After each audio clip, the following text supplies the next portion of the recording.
if you're a Division agent, there's something that's quite peculiar going on right now with Star Wars Outlaws. I recommend that you pay attention to it.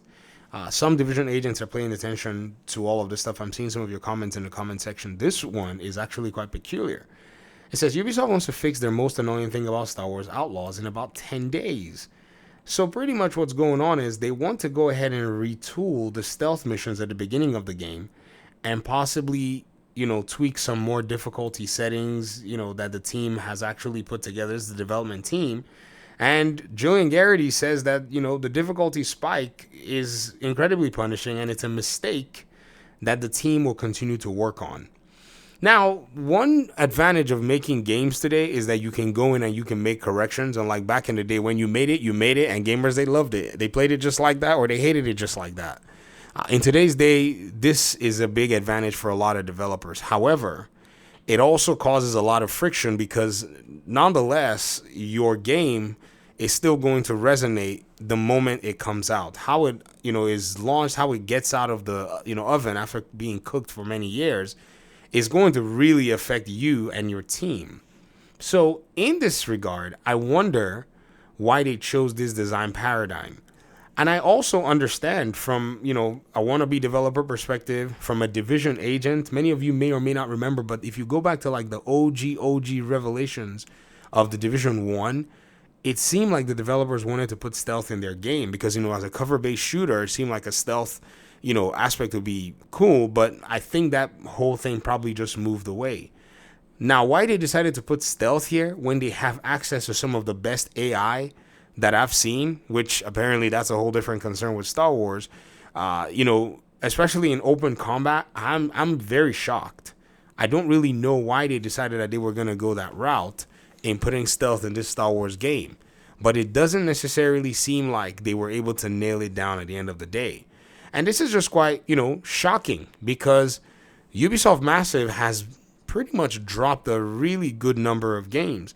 They had the Avatar game just recently, and that game didn't face this same kind of challenge.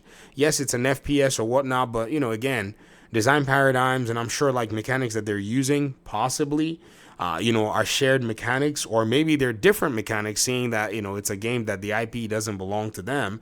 So how that game code is going to work, they might not want to give that game code to, another company, even though they're making a game to them. So they may have had to build, this, system, this stealth system and AI system from ground up, just as maybe taking reference from their old stuff in order for them to be able to get it into a new game. So these, I think, are challenges that they're facing. I really do wish that they didn't prioritize these games. I shouldn't say I do wish they didn't make these games. I shouldn't say that because making this game has provided jobs for people. It's going to add jobs to people's resumes. People are going to advance forward in their career as gamers with, a game like Star Wars and Avatar coming out. However, I feel like they should have prioritized the Division much more and ensure that they fine-tune systems on a bigger scale before taking on such a massive IP. Star Wars is bigger than the Division. I mean, by leaps and bounds.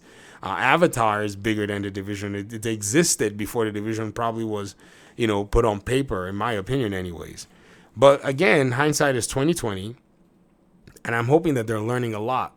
We don't know what the Division 3 is going to bring or what it's going to hold. But if they're going to put a stealth system in here, to be very honest and to be very fair, I guess this is going to basically be a thing where they get to actually test out, what their capabilities are. But I think the team is quite capable of doing it. In my opinion, I just feel like this Star Wars game probably could have cooked a little bit. Maybe, engage in some more user testing.